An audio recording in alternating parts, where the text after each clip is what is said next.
Bien, bienvenidos a este último momento, ¿no?, de nuestra jornada de hoy. Después de esta mañana en la que tuvimos la conferencia inaugural sobre los retos éticos en la era digital por parte del filósofo Domingo Moratalla y del panel que tuvimos al inicio de la tarde sobre ética y educación superior, pasamos a este tercer momento que está dedicado al tópico de la ética y la salud, ¿no? De la misma manera que la educación es un eje imprescindible cuando estamos hablando de construir culturas éticas y cambios de mentalidades en una sociedad, pues la salud es el otro eje estratégico, ¿no?, que va de la mano con la educación. Entonces, vamos a iniciar este panel con una persona que ha sido un referente histórico en la sociedad dominicana cuando estamos hablando de la bioética, ¿no?, que es, digamos, el núcleo de este panel que vamos a tener en el día de hoy. Hablamos de el doctor Miguel Suazo, médico con magíster en bioética por la Universidad de Chile, coordinador de bioética y ética institucional del Hospital General Plaza de la Salud, consultor de bioética del INTET, autor y coautor de varios libros nacionales e internacionales y un maestro de generaciones, ¿no? Como decía, realmente un referente para todos los dominicanos que se han interesado por el estudio de la bioética en la República Dominicana. Miguel, es un placer tenerte con nosotros en este panel, representando al Instituto Tecnológico de Santo Domingo, el INTEC, ¿no?, que como sabemos durante muchos años, pues ha tenido como un eje estratégico la preocupación por reflexionar, ¿no?, sobre los tópicos de bioética, y tiene una maestría en bioética. Así que bienvenido, ¿no? Y bueno, pues inicias, ¿no? Bien, muchas gracias, Leonardo. Para mí un verdadero placer participar con ustedes. Agradezco a ti, a Mario, a Proética, la oportunidad y sobre todo en el panel que me permiten participar con dos amigas conocidas de esta área de la ética y la bioética. El tema central que acordamos, en el que yo intentaría que quedaba en medio del panel, iba a relacionar la ética ciudadana, iba a ser una mirada bioética desde la ética ciudadana para ver de qué manera podíamos ir clarificando definitivamente que la bioética no es una exclusividad, no es un patrimonio de la ética médica, de la medicina, sino que tiene una mirada global que vamos a tratar de repasarla en unos cuantos minutos. Voy a intentar abordar este tema asignado desde el trípode que constituye la educación ciudadana, la bioética y la salud. La ética ciudadana aparenta ser una preocupación social importante, según se evidencia desde la propia Ley General de Educación 6697 de la República Dominicana, cuando en su primera competencia propone la de ética y ciudadanía, vinculando una ética civil como responsabilidad del Estado y un compromiso potencial con la población dominicana desde sus días de estudiantes. O sea que para lo que he participado durante todo el día, y el tema de la ciudadanía ha salido de manera reiterada, por eso hemos querido que sea el punto de partida desde donde vamos a ver la bioética, cómo se vincula con esto. Manuel Urquijo, en su obra Ética Ciudadana y Democracia, Elementos para una ética ciudadana, define un sentido de la ciudadanía anclado en la capacidad o libertad de agencia, buscando promover que los ciudadanos tomen decisiones, actúen e impacten en su comunidad como un ejercicio real de toda práctica democrática. Una característica fundamental que se expuso para el ejercicio de la ciudadanía democrática es el requisito por parte de los ciudadanos de concebirse a sí mismos y unos a otros como personas libres e iguales. De manera que tenemos aquí una propuesta desde el Ministerio de Educación de una ética y ciudadanía como parte de la educación. Tenemos una definición de Urquijo que plantea que tiene que haber unos criterios de igualdad y libertad para considerar lo que somos ciudadanos, para que puedan tomar decisiones e impacten en la comunidad. De manera que empezamos a ver elementos contradictorios en las posibilidades reales que tenemos de crear ciudadanía. Algunos autores colocan la capacidad de ser ciudadano en el reconocimiento de libertad e igualdad, en la capacidad de una persona de tomar decisiones como agentes morales autónomos. Sin duda que son parámetros de valor, pero están más centrados en la utopía o la aspiración que en las realidades contextuales que vivimos como fruto de la desigualdad, la asimetría social y la injusticia, como lo recuerda un breve paseo por los rincones que hemos llamado una mirada desde la bioética. Poder partir de una conceptualización de la ética ciudadana implica reconocer una homogeneidad social inexistente o una ética legitimadora de irrealidades, cuando tenemos de frente el reto de construir ciudadanía. Veamos una mirada bioética hacia la ética ciudadana. Un error persistente es asumir que la bioética es una ética patrimonio de la medicina, una especie de ética médica, cuando no es cierto, ya que sus orígenes están vinculados a la preocupación potteriana de acercar las humanidades a la ciencia y comprenderla desde una bioética global como ética de la vida.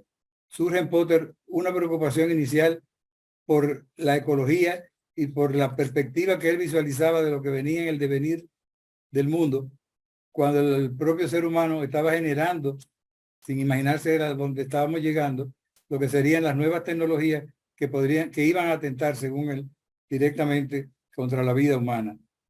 Desde esta perspectiva nos desplazamos de una visión deontológica a un enfoque del concepto, alcances y retos de una ética civil. Si la escuela asume la ética de la ciudadanía, entonces asume la responsabilidad de educar en su construcción, pero probablemente con un vicio de construcción al igualar a todos los sujetos y querer llevarlos a ser capaces de ejercer su autonomía moral, cuando en la práctica tienen limitaciones fruto de su ubicación social. Tenemos un segundo punto de partida desde el pensamiento de la profesora de la Cortina, que define la ciudadanía como la condición que se otorga a una persona para ser reconocida como miembro de una comunidad organizada. En varios de sus textos nos recuerda que desde el comunitarismo se revela el compromiso moral de ser ciudadano y no el compromiso individual de sus miembros. Si la comunidad no socializa, no hace falta el componente educativo a la que cada persona debe aspirar. Cito, el abismo abierto por el liberalismo moderno entre los intereses del individuo y los de la comunidad, piensa el comunitarismo, es el que hoy nos fuerza a preguntarnos, ¿por qué a un individuo le va a interesar ser moral? Pregunta que carece de sentido si el individuo se sabe ya miembro de una comunidad cuyos fines coinciden con los suyos propios. Termino la cita de la Cortina. Se asume que la comunidad tiene sus instrumentos de socialización en la escuela, la familia, los clubes, el barrio, espacios donde se generan valores de identidad ciudadana. Las definiciones son interesantes, pero la aplicación es complicada, pues están partiendo del falso supuesto de que todos somos iguales, que la sociedad es homogénea, que la educación es de talla flexible y que nos conduce a una ciudadanía general desde sus medios propios de socialización y que la tendencia debe ser llegar a ser ciudadanos de iguales condiciones y prerrogativas. El amigo, conocido por muchos de los que estamos presentes, ya fallecido y muy querido, el padre Jorge Cela, en su obra La otra cara de la pobreza, contrasta de manera magistral la diferencia entre el barrio y la ciudad y sus mediaciones para construir ciudadanía en ambos escenarios, y lo expone como espacios que generan un sentimiento diferenciado de apropiación de sus actores, que es un tipo disgregado de ciudadanía. Si ser ciudadano es apropiarse, participar, sentirse miembro de un espacio o una sociedad determinada, habría primero que definir y confrontar los espacios. Cela nos señala en dicha obra, cito, por eso, cuando también el barrio se hace ajeno, porque se lo apropia la violencia o la acción urbanística oficial, o el impacto del mercado que compra y transforma, los sujetos barriales pierden su identidad, se empequeñecen, se sienten amenazados. Termino la cita. Estas verdades nos confirman que no todos somos ciudadanos de igual categoría si hay espacios en oposición y actores que ejercen una ciudadanía asimétrica en un mismo territorio, cuando la gran urbe pone y juega roles de decisión que desde el barrio se reconocen como votantes más que como ciudadanos vergonzantes, diría Jorge. Si estas premisas son correctas, tenemos en un mismo país una ciudadanía avasallante y otra vergonzante, entre comillas, entendida así en cuanto una nace de la ilegalidad de la construcción de su hábitat, de la ilegalidad en la instalación, el uso de servicios clandestinos, llevándolo a una confrontación ideológica cuando la educación o la religión proponen tareas para promover la construcción de ciudadanía que parten de la falsa premisa de que todos somos iguales por ser hijos de un mismo Dios o por compartir la misma nacionalidad. un marco de una sociedad asimétrica en sus estructuras legales y en su entorno de injusticia e inequidad. El enfoque bioético se encuadra en el marco de una sociedad fragmentada que falsamente busca productos sociales, moral y democráticamente viables, lo cual no es posible si no se parte del reconocimiento de sus diferencias y sus debilidades. La escuela juega un papel importante si sincera su punto de partida, reconociendo que sus mecanismos de educación ciudadana parten de una base de injusticia social que fortalecen dos tipos de ciudadanos con referentes propios, generando una nueva visión bioética que reconoce las aspiraciones y las realidades. Saca la visión del ciudadano individuo para debatir la importancia de una propuesta proyecto que debe ser del debe ser. No es posible ser ciudadano con autonomía moral para decidir cuando las libertades y los derechos están sojuzgados por intereses y diferencias aprobadas por una misma sociedad que los acoge. No es posible hablar de ciudadanía compartida cuando por un sector se consagran derechos que al otro se le niegan o se le reducen de manera engañosa. No es posible hablar de ciudadanos cuando el lema de libertad y fraternidad no está debidamente contemplado en los planes educativos con un criterio de unicidad y no viciado por el peso de las calamidades cotidianas que le son propias. Bioética y salud.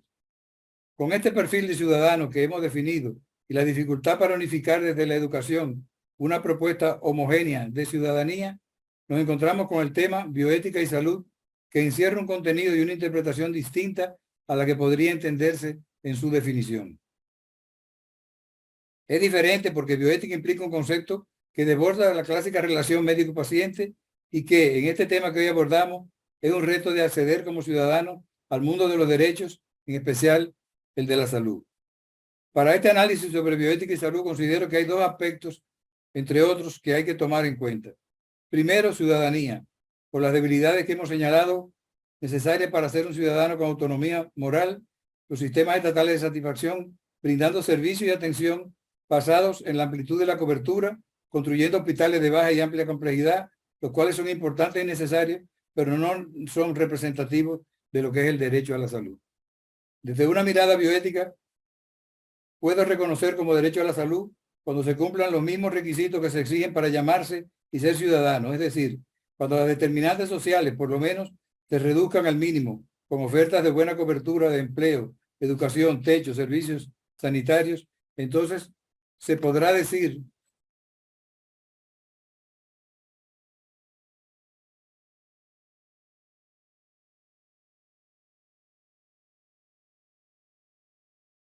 que el acceso se perfila como derecho, mientras es un falso espejismo que dibuja a los más pobres con propuestas de vida buena que se desvanecen en cada cuatrenio.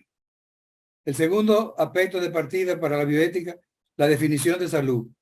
Cuando la propia definición de salud de la OMS la entiende como un estado de completo bienestar biopsicosocial, cuando éste explique a qué bienestar se refiere, pues da la impresión de que es un estado individual y una responsabilidad personal muy flexible que podría satisfacerse con cirugías plásticas, abortos a petición, cesáreas a demanda u otras, del que define el bienestar como aspiración y que su posibilidad depende de su poder adquisitivo o de que estos parámetros sean universalizados hasta el sector público, haciendo que la belleza, la figura, la moda se conviertan en derechos y lleguen a creer que este es el tipo de bienestar a que se refiere la definición.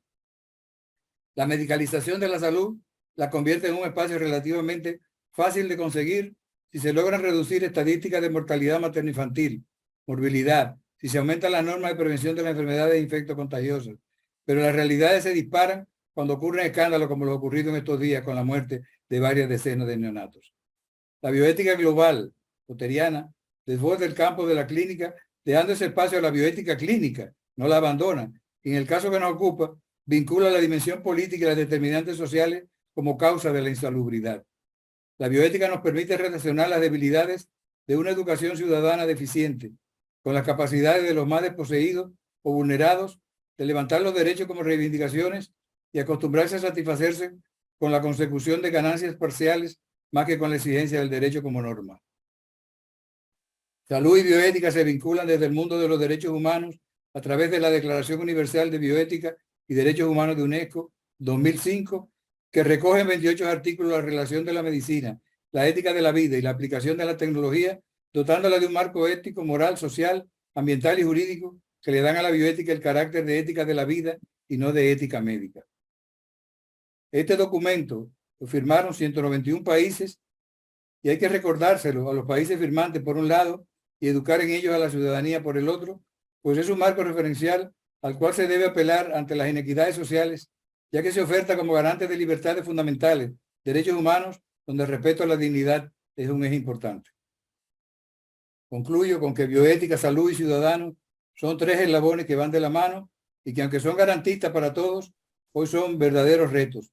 Como hemos visto, la bioética de Potter nace como bioética global y no en la exclusividad de la clínica, sino en el rescate de una intervención humanística en toda forma de vida.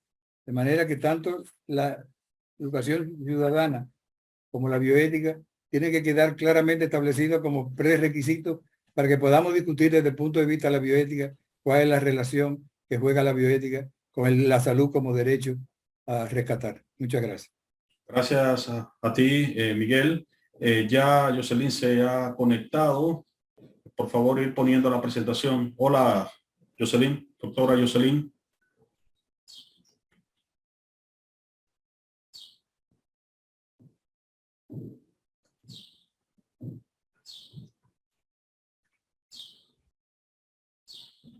Doctora Jocelyn Jiménez.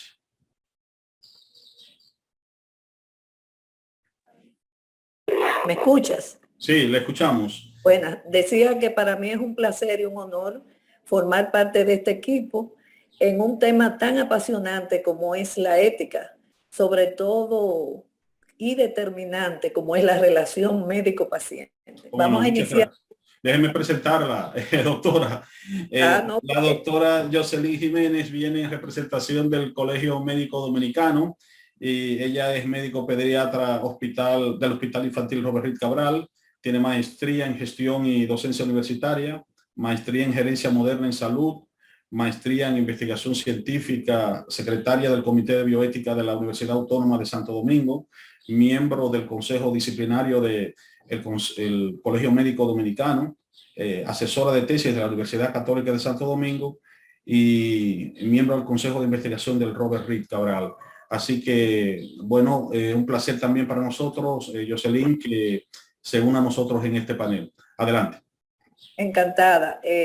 Todo eso que ha dicho, de todo lo que ha dicho, lo más importante es que cada día tiendo a ser mejor ser humano. Es lo más importante. La primera diapositiva, por favor. Comenzamos con la relación médico-paciente desde una perspectiva ética. Y vemos cómo en esa relación médico-paciente, esas manos dicen tanto de un médico para un paciente.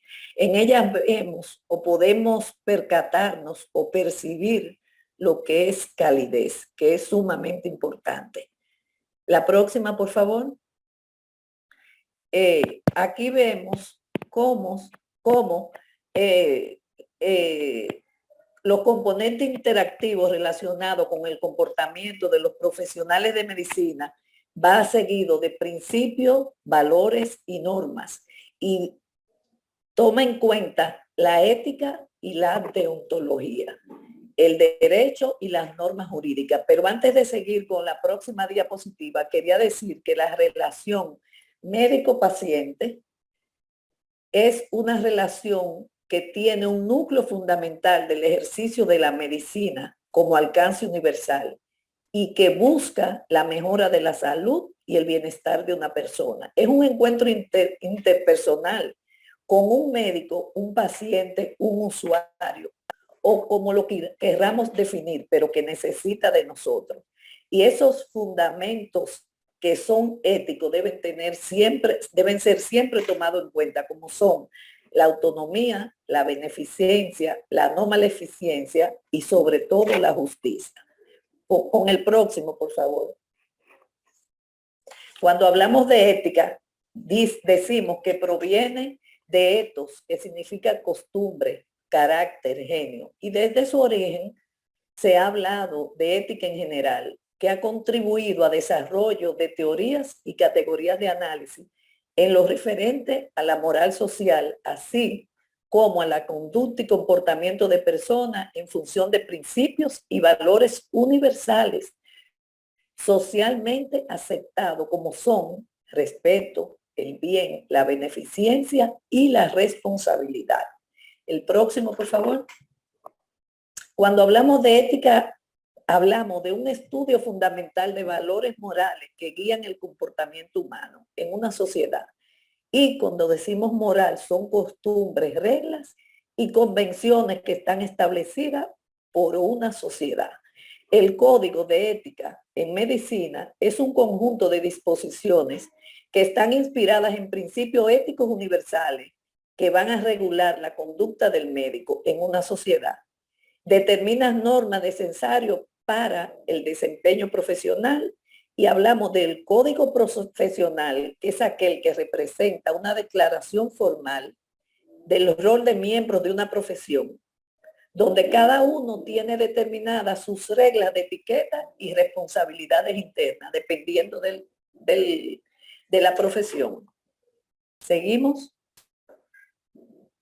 Ya hablamos ahorita de lo que eran los códigos de ética profesional que pueden variar, pero que en todas circunstancias, en todas partes, son autonomía del paciente, beneficencia, no maleficencia y justicia. Y no podemos dejar de hablar del principio hipocrático, donde habla de primum non nocere, primero no hagas daño, que debemos tener siempre presente.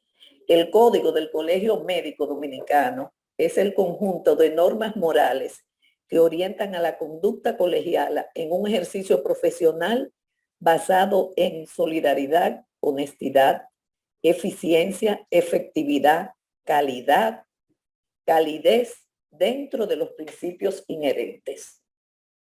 Según, próximo por favor, según la OMS, los roles propios del médico son promover la salud, prevenir la enfermedad, tratar las patologías y rehabilitarlas. Pero, ¿qué podemos decir de la importancia de la educación? No podemos dejar de lado la educación. Tenemos que educar a nuestros pacientes y esa educación puede darse en el contexto de una consulta, en el contexto de una visita a una sala, en el contexto que queramos, pero debemos educar para mejoría cada vez y para poder prevenir. Al diagnosticar, vamos a diagnosticar, pronosticar y tratar. Y en esa relación implica, cuando vamos a hacer ese diagnóstico, queremos pronosticar y después tratar, primero tenemos una relación que implica una interacción comunicativa para promover, transformar y desarrollar a ese ser humano que es nuestro paciente. Me encanta la definición que tiene Jean Powell, que habla de que comunicación es común unión. Tú me dices y yo te digo, pero una comunicación efectiva, una comunicación receptiva, una comunicación donde haya una empatía con ese paciente, que él pueda aperturarse a nosotros. No una presentación donde nosotros creamos que somos dos dioses o que somos lo máximo. Debemos de ser humildes en nuestra profesión. La próxima, por favor. Por favor, la próxima.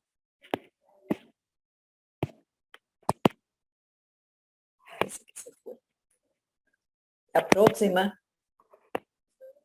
Ok. La deontología viene del griego deontos, que significa deber, y logia, que significa tratado, ciencia y estudio. Y es la dimensión estrictamente moral que se refiere al conjunto de deberes u obligaciones de principios éticos enfocado en la conducta y comportamiento relativo a una profesión, expresado en el Código de Norma Ética. El Código del Colegio Médico Dominicano está en el reglamento del Colegio Médico Dominicano. La próxima, por favor. La deodontología médica es la disciplina científica cuyo conjunto de principios y reglas éticas han de guiar y en cierta forma autorregular la conducta profesional del médico a través del código deontológico. Es parte de la moral y del derecho. Próxima, por favor. Los valores fundamentales en la práctica médica son libertad, honestidad, respeto. De esa libertad fluye todo: prudencia, deber, responsabilidad y justicia. Próximo. Cuando hablamos de relación médico-paciente, hablamos de una modalidad especial de relaciones interpersonales de tipo profesional que sirve de base a la gestión de salud. Y tenemos de un lado el paciente y el médico. El paciente, que tiene propósitos, intereses y expectativas. El médico, que tiene responsabilidad, encargo social, afectivo y humano, y que debe tener una planificación de sus acciones. El paciente va a tener comportamiento, actitudes y conducta, al igual que el médico. Todo eso se une para formar lo que es una alianza terapéutica que no debemos olvidar. Próximo. El médico, próximo, por favor. Próximo. Próximo. El médico tiene deberes en general hacia los pacientes y hacia sus colegas. Hacia los pacientes, prácticas profesionales que son clínicas, docentes e investigativas. Recordemos que la investigación es la que da resultado a problemáticas de salud. Hacia los colegas, como son las actividades de gestión política, administrativa y gremial. Todo eso engloba un ejercicio profesional idóneo. El médico tiene deberes como son respetar a la vida humana, mantener opiniones y criterios profesionales independientes y en altos niveles de conducta y comportamiento, respeto a la autonomía y a dignidad de los pacientes, trato con honestidad a sus pacientes y colegas. Próximo, por favor. Esforzarse en utilizar los conocimientos, tecnología y recursos de manera eficiente, certificar lo que se ha verificado personalmente. Y ahí hago un stop. El médico nunca debe escribir, citar o decir lo que no ha visto o lo que no es cierto. Eso es sumamente ético. Y de ahí no tenemos nada que lo justifique. No permitir que su opinión sea influenciada por beneficio personal o discriminación injusta. Y debemos siempre respetar los códigos de éticas locales e internacionales. Mantener, próxima por favor, informado a sus pacientes y respetar su la confidencialidad. El médico tiene el deber y la obligación de decirle al paciente lo que está sucediendo. Comportarse con sus colegas como le gustaría que se comportaran con él y mantener una actitud diligente, buscando atención y cuidado apropiado a los pacientes. Mantenerse actualizado en los conocimientos biomédicos, así como en el aspecto administrativo, éticos y legales. Próxima. Y aquí vamos a llegar a algo sumamente importante, como es procurar el consentimiento informado de los pacientes. No cuando el caso lo requiera, siempre. Y empleando satisfactoriamente en la toma de decisiones, sobre todo médico-quirúrgica.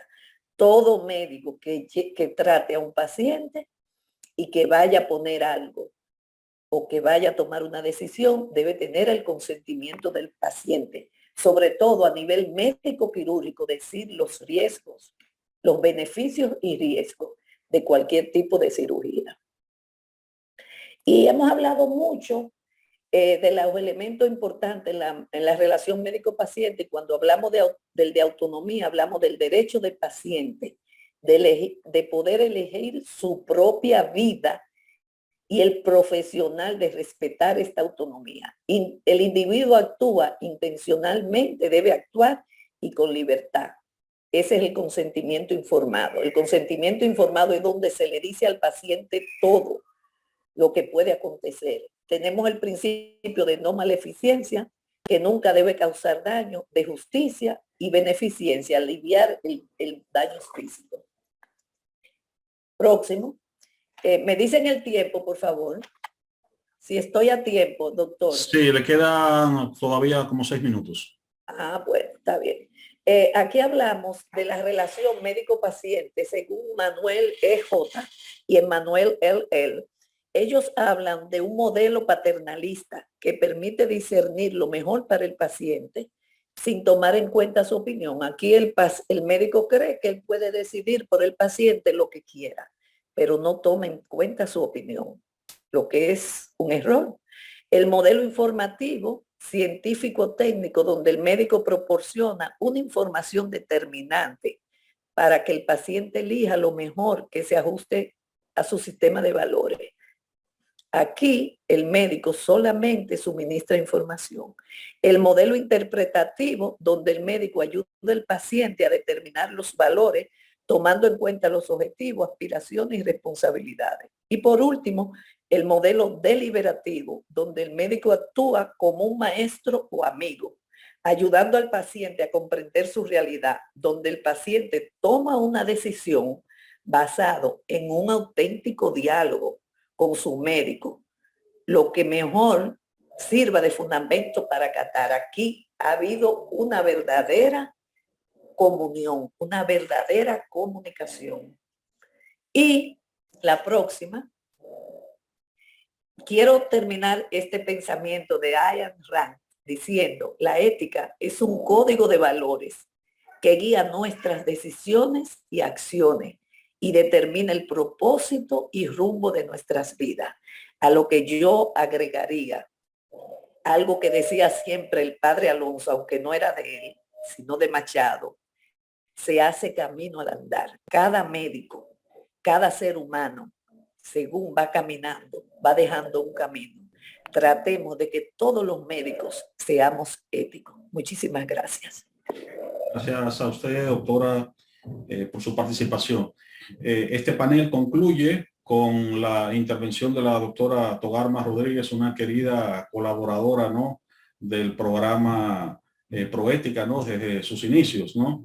La doctora Togarma viene en representación de la Universidad Pedro Enrique Sureña, es médica, abogada, bioeticista, docente de larga data para posgrado de varias universidades nacionales, investigadora y directora del Consejo Editorial de la revista Archivos Médicos Dominicanos, órgano oficial de la Academia de Medicina Dominicana, de la cual fue presidenta. Es asesora de la UNPU en maestría de bioética, así que es un grato placer de nuevo tenerte con nosotros, Togarma. Tienes la palabra. Muchísimas gracias. Gracias por esta invitación, por esta iniciativa sobre todo, porque la verdad es que crear estos espacios para el intercambio es fundamental y es muy necesario en nuestro país. Y ojalá que todo esto que estamos proponiendo hoy, pues se tomen y se puedan entonces poder hacer acciones en base a toda esta ricura de propuestas que han surgido aquí. Las personas que me han antecedido, tengo que saludar al doctor Miguel Suazo, de quien soy una de sus discípulas y que de verdad que me honro el poder estar compartiendo este escenario. Saludo a Jocelyn. Para poder tratar y llevar un poquito estos temas que aunque van directamente en un enfoque de salud, pero también tiene que ver mucho y hemos tratado de establecer un poquito lo que es la parte de la ética ciudadana, mantener un poco en este contexto. Me van a permitir poner esta presentación. Un momentito, que como siempre a la hora de ponerla, siempre... Eso es parte de ya. Eso es lo normal, ellos se pierden. Pero está por aquí, ya ahora mismito. Vamos a ver. Si me ven mirando hacia arriba es justamente porque tengo la pantalla arriba. Bueno, ella dice que no quiere salir ahora. Vamos a intentarlo de nuevo. Vamos a intentarlo de nuevo. Parece que estás buscando la iluminación allá arriba. Ay, sí, a ver si me ilumina. No, pero lo que pasa es que tengo el monitor un poquito alto. Y aquí estaba, ya que estaba, la había dejado en Q y aquí sí que está. Pues a mí me toca hablar sobre lo que es la bioética en la investigación en salud. Vamos a presentar aquí, si se ve. ¿Se ve correctamente? ¿Se ve bien? Sí. Es correcto. Bueno, las palabras clave que ya siempre se van tratando y que sí voy a hacer esta salvedad, a pesar de que ya se ha dicho y se ha reiterado, pero tengo que volverlo a decir porque es de donde el marco de donde voy a situar lo que voy a conversar, que no siempre coincide con algunas de las personas que ya han estado conversando. Pues siempre voy a insistir en que la ética es una disciplina, pero no tiene que ver nada con esa disciplina de mandato, del orden, sino que como tiene una metodología, viene de la filosofía y es el estudio de la moral. Y que esa moral pues son esos hábitos y esas costumbres para el bien común. Y esa parte de la deontología de la que hablaba Jocelyn, pues es solamente una rama de esa ética aplicada, cuyo propósito es establecer los deberes que debemos ejercer en una profesión.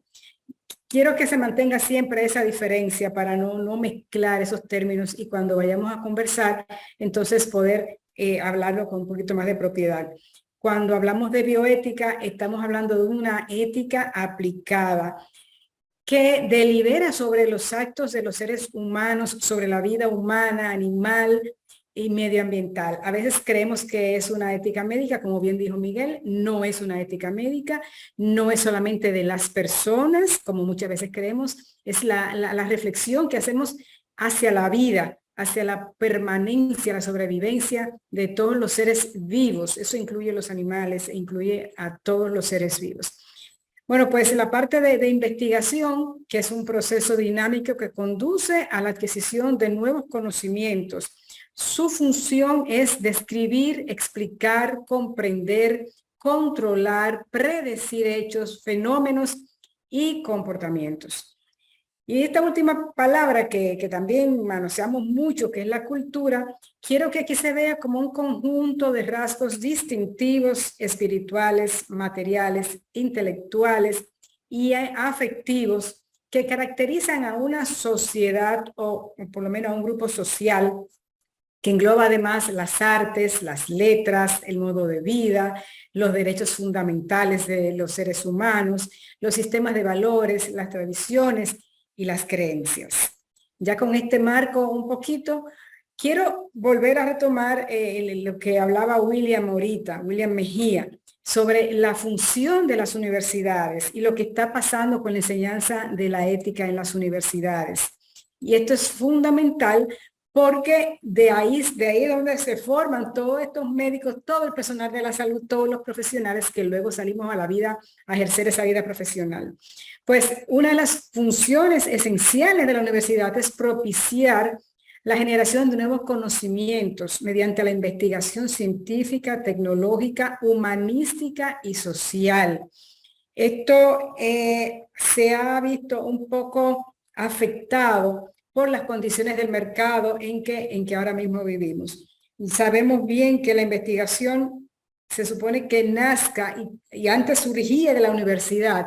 Sin embargo, ahora estamos viendo una inversión de lo que era ese proceso tradicional que existía en la universidad y ahora más son quienes tienen la hegemonía, deciden qué se investiga, qué no se investiga, son las casas farmacéuticas, es justamente el mercado. Y estamos viendo cómo, ya que estamos viendo algunos elementos, ¿verdad?, que tenemos que considerar, cómo eso que antes creíamos que solamente era función de un área, ahora ha tomado otro rumbo, otro giro, y cantidades de patologías, de enfermedades, que tendrían que ser de mucho interés para nuestra sociedad, se ven dejadas de lado porque no representan el retorno económico que se espera de un tipo de inversión, como se está haciendo en las investigaciones.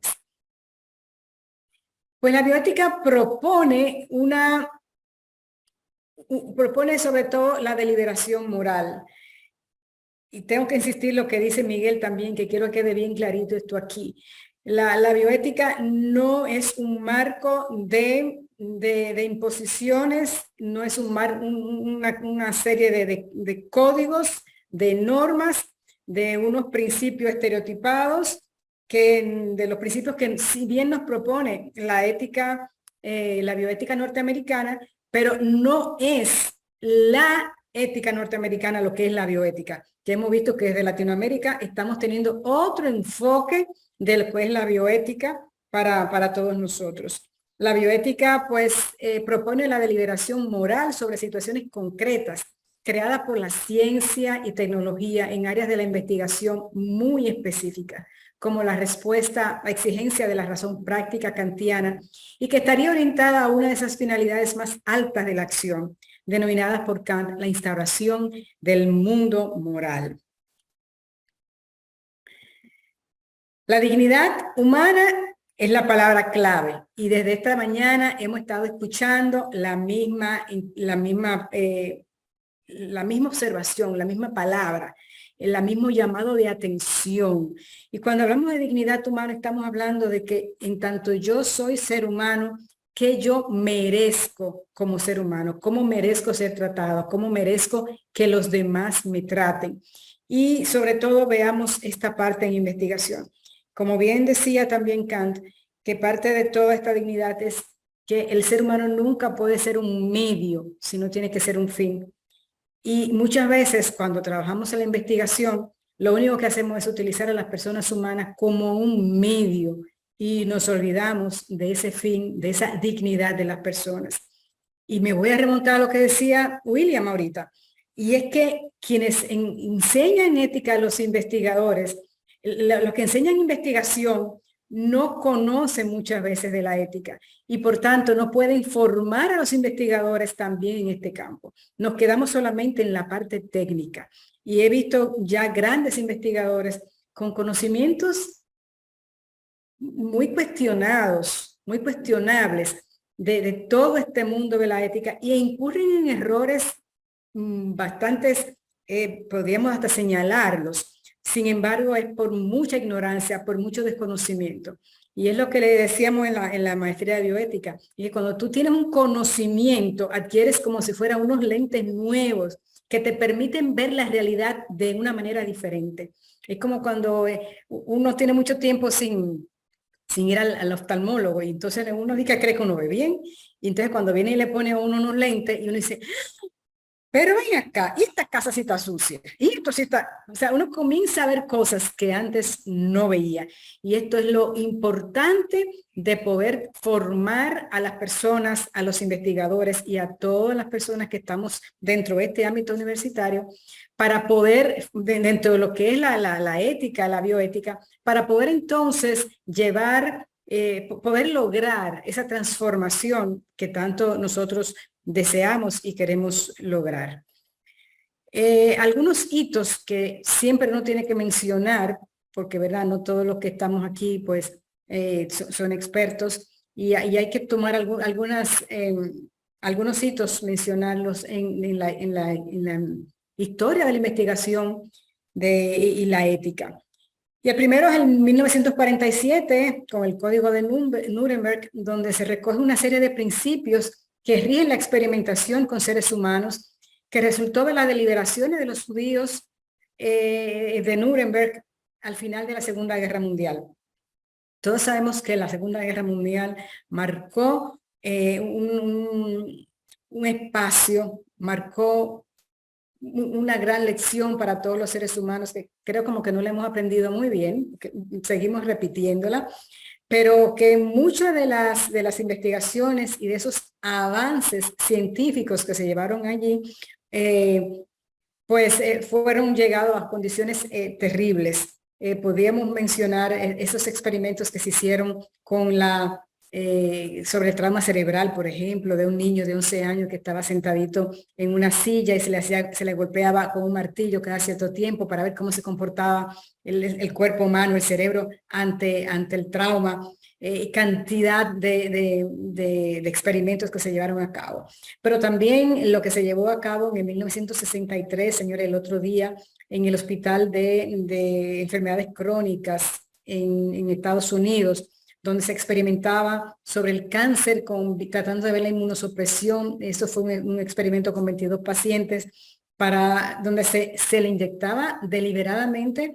Ellos decían que un cóctel de células, porque naturalmente ya habíamos pasado por Nuremberg y ya estábamos hablando de que había que darle el consentimiento informado.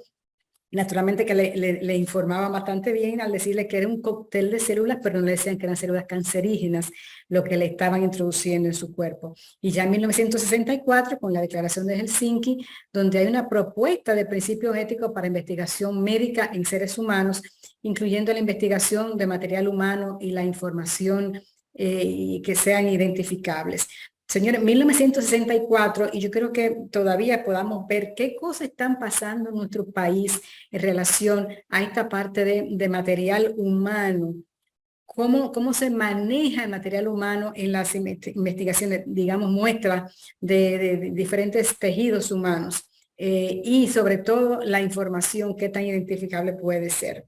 Ya en 1932, 1972, como duró unos 40 años este experimento de Tuskegee, este estudio de la sífilis en una población negra en el estado de Alabama, donde si no es por un periodista que desata todo esto, sabe Dios hasta cuándo se hubiese estado trabajando, diciéndole que sí se le ponía, ya se conocía la penicilina, ya se sabía que la penicilina curaba la sífilis, y todavía seguían haciendo lo mismo, tratando de ver cómo funcionaba la sífilis. Y nada se diga de 1950 a 1970, el experimento de Willowbrook, donde se hizo estudios para conocer la hepatitis en niños con retraso mental que estaban internados en la ciudad de Nueva York, naturalmente con consentimiento informado de los padres. Sencillamente es que si no firmaban la participación dentro de ese estudio de hepatitis, no podían entrar a este internado. Y por último, en 1979, pues el informe Belmont, creado por el Departamento de Salud, Educación y Bienestar de los Estados Unidos, titulado Principios Éticos y Pautas para la Protección de los Seres Humanos en la Investigación. Estos, señores, son hitos históricos. No significa que esto es lo único que hemos visto en los avances de la bioética. Tenemos otras normas, otras pautas, más que normas, pautas de ética que lo dicta la CIOMS, por ejemplo, donde hay unas 25 pautas para ayudarnos a que esas investigaciones realmente cumplan con todo lo que es la protección de esos seres humanos que entran en la investigación. El reconocimiento de estos derechos significó una evolución. Sin embargo, a pesar de esos grandes avances obtenidos, se siguen presentando abusos y violaciones de derechos fundamentales en los seres humanos. Y es conocido de un caso en nuestro país hace unos años donde se trató de experimentar con VIH y donde se hacía que las personas que abandonaran su tratamiento de retrovirales para poder utilizar una hipótesis de que los rayos X la sangre pasada a través de una máquina como de hemodiálisis, pero que era irradiado por rayos X, iba a curar el VIH. Señores, eso pasó en nuestro país hace apenas unos cuantos años, que a veces creemos que solamente son situaciones que está pasando fuera y tendríamos que estar viendo qué más está pasando. Naturalmente, gracias a varias personas muy, muy valientes, donde estaba doña Milagro Maldonado, quien era que dirigía en ese momento el Comité de Ética el CONABIOS, en ese momento, nuestro querido profesor Miguel Suazo también, que fue testigo y que fue un gran defensor de todo lo que pasó en ese momento, con la defensa de todos los participantes en ese estudio, lograron que se pudiera detener. Una propuesta bastante escueta en relación a qué hacer, cómo hacer que la ética y la bioética, una cultura en la investigación en la salud en la República Dominicana, lo que resulta ya fundamental. Número uno es reconocer y asimilar la dignidad de los seres humanos como un elemento fundamental de la cultura institucional. Para esto, como le decía inicialmente, crear cultura significa una nueva forma de poder vivir, una nueva forma de comportarnos todos. No es solamente se trata de seguir dando asignaturas, donde nos terminamos la asignatura y ya nos olvidamos de qué pasó allí, sino cómo nosotros vamos a desarrollar este programa, diría yo, para poder trabajar y que cada uno pueda introyectar esa dignidad de todos los seres vivos, no solamente de los seres humanos, incluso también de los animales. Desarrollar competencia de los investigadores, no solo los aspectos metodológicos de la investigación, sino también en sus aspectos éticos. Y desde hace un tiempo pues vengo tratando de en todos los escenarios poder hablar y decir de que todas las universidades pues mantienen la parte de hay que hacer tesis. Y esa tesis pues tenemos un asesor de contenido, un asesor metodológico. Sin embargo, no veo quién asesora la parte de la ética.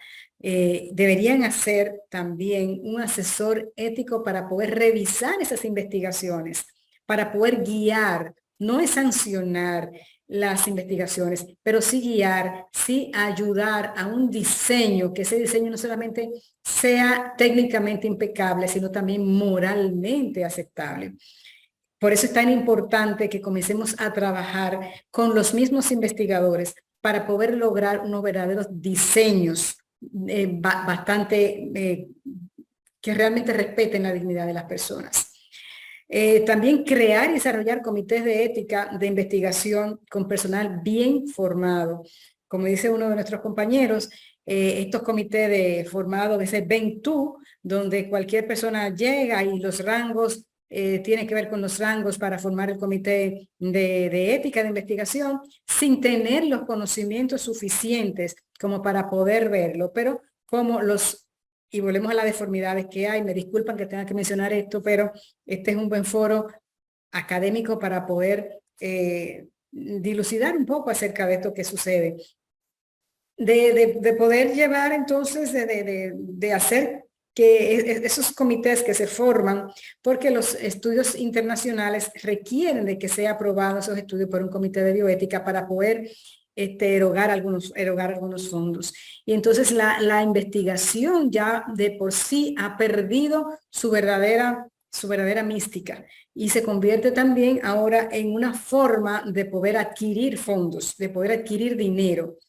No solamente en las universidades, sino también lo vemos a nivel de algunos profesionales, porque ya las farmacéuticas no quieren ir al ritmo de lo que hacen las universidades, las instituciones tradicionales de investigación, sino que son ellas mismas que diseñan los protocolos y entonces los distribuyen entre profesionales para que lo implementen en su práctica del día a día.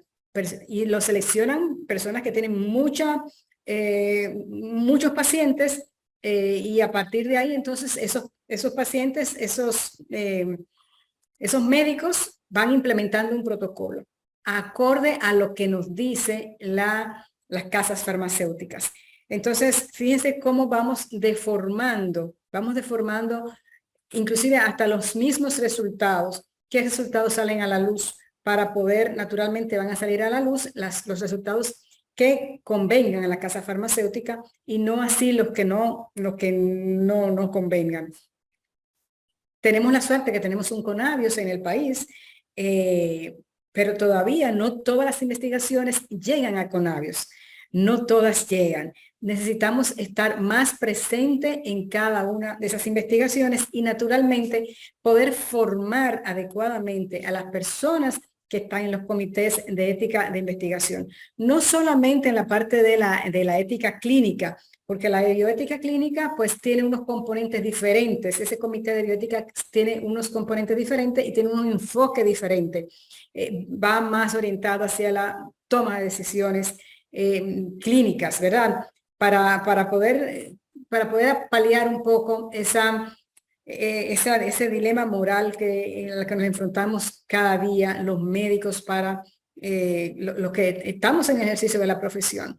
Pero en esta parte de estos comités de bioética de investigación, la importancia de poder deliberar, de poder ser unos veedores de esos derechos de los participantes. No se trata de, como decía alguno, que es que ese comité lo que hace es ponerle trabas a los investigadores. Pues mire, lamentablemente vamos a poner trabas a los investigadores, porque lo que hacemos aquí en ese comité de ética de investigación es justamente poder defender la dignidad y garantizar el respeto a la dignidad de cada uno de los seres humanos y a veces también animales que entran en esa investigación. Lamentablemente, pues no tenemos el tiempo suficiente como para poder extendernos en todo esto, pero sí seguir haciendo estas propuestas. Otra de las propuestas es empoderar a los ciudadanos y a las ciudadanas de su autonomía. Creo que todavía falta mucho, porque como decía Adriano, en Memorias de Adriano, de verdad, de esta novela de Margarit Yourcenar, decía de que nadie es emperador frente a su médico. Frente al médico siempre tenemos una reverencia, siempre entendemos que lo que diga mi médico es lo mejor para mí.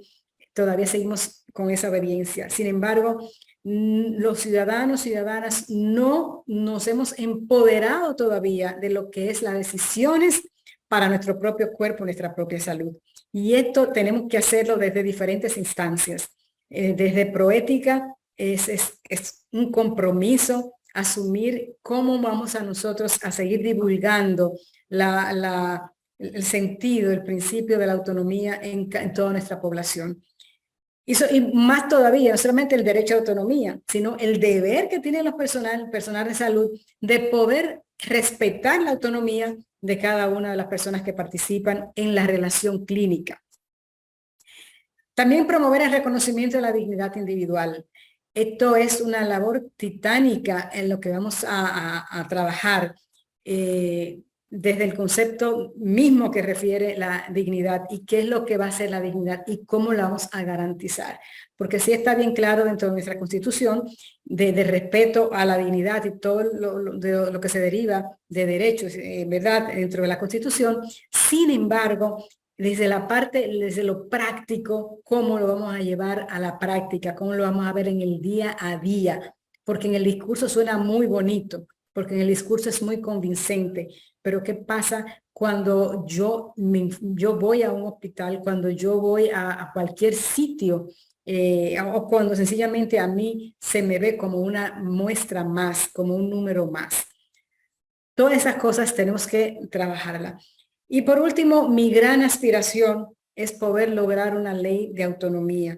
Bien sabemos que en nuestro país las disposiciones legales que tenemos apenas tenemos en la Ley General de Salud, en el artículo 28, donde se habla de los derechos de los pacientes, unos cuantos derechos. Y ahí pues se habla así bueno, como dijo Jocelyn, del consentimiento informado y de todo ese tipo de cosas. Sin embargo, en muchos otros países, como es España, donde hay una verdadera ley de autonomía y donde hay mecanismos para implementarla. No solamente es tener la ley, sino los mecanismos para poder implementar esa ley de autonomía y donde se reconoce el propietario de cada ciudadano poder tener esa protección.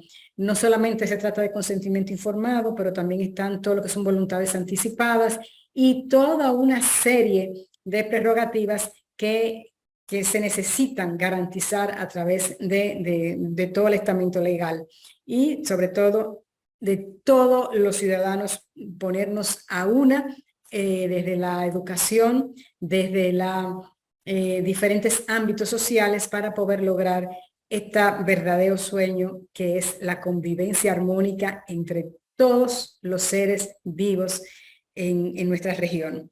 Así que muchísimas gracias de nuevo, les reitero, por permitirme participar junto a estos compañeros y ante tantas personas y tantas ideas tan especiales.